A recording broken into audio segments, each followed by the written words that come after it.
Welcome back.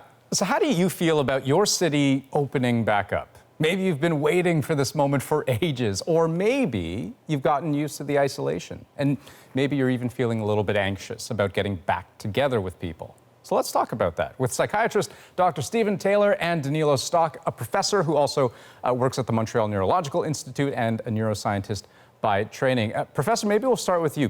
I guess it is fascinating to think that our brains may well have changed, right? Because of all of the isolation we've been experiencing. Yeah, it's interesting to consider that complex social interaction is really a defining characteristic of the human species. And it may also be part of the reason why we have developed these powerful brains in the first place.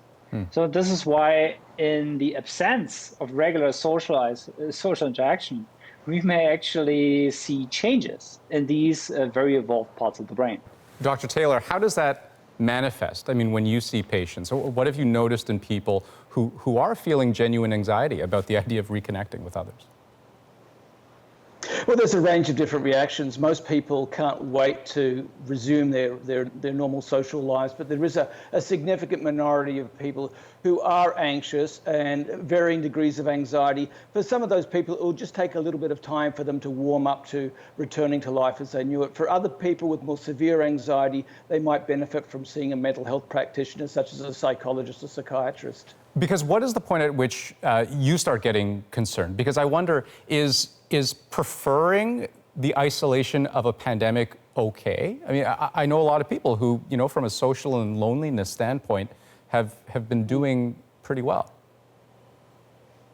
Yeah, there's nothing wrong with preferring to be by yourself. And I would say that the anxiety would be a problem if it's starting to interfere with your life. Like you can't sleep at night, you're irritable all the time because you're anxious, you can't do your job, you can't fulfill your roles as a parent or caregiver. At that point, I would say your anxiety is creating a problem and maybe you need to address it. So, Professor Stock, how much elasticity do we have upstairs? To get our brains maybe back to the way it was pre-pandemic?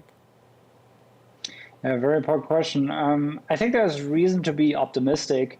Research in animals and humans has shown that there's a certain elasticity to the social brain. So in monkeys, if you increase the number of companions in the cage in a matter of weeks, you can measure changes in brain structure in the social brain regions. And in humans, there are some rare experiments that also show in a matter of weeks, regular training in social capacities does lead to changes and adaptations in social brain regions. So it's funny to think of the brain almost like a muscle. I mean, when you talk about training, right, that you just need practice, you need to work at it. So Dr. Taylor, how to move forward? I mean, besides just diving into the deep end and calling up all your friends and making plans to force yourself into those situations, what are some strategies to feel less anxious about entering this post-pandemic world? Well, one strategy is to give yourself a break, to acknowledge that it's okay and expected to feel anxious, particularly at this stage, and that you can expect that your anxiety will gradually abate the more and more you give yourself a little nudge to go out and resume those things. But again, it's up to you. But if you're finding that that's not enough, then again, I suggest seeking out a mental health practitioner, such as a psychologist or psychiatrist. And do either of you have a take on the role of social media here? Because I don't know about you guys, but I've been reading and scrolling through a lot more than I would normally, I think, in a pandemic, and I'm seeing all of my friends enjoying their lives, kind of getting back to normal. I'm feeling kind of, I don't know, halfway in between. A quick thought from both of you on the influence of that. Does it help or does it hurt? We know very well that social networks are reflected in social media activity. So we can replace regular social interactions to a certain degree by Facebook, Instagram, Twitter, and so forth. Dr. Taylor? The good thing about social media is, unlike the 1918 pandemic, we are not socially distant during this pandemic. We're physically distant. We are connecting to people. So that's the good side of social media.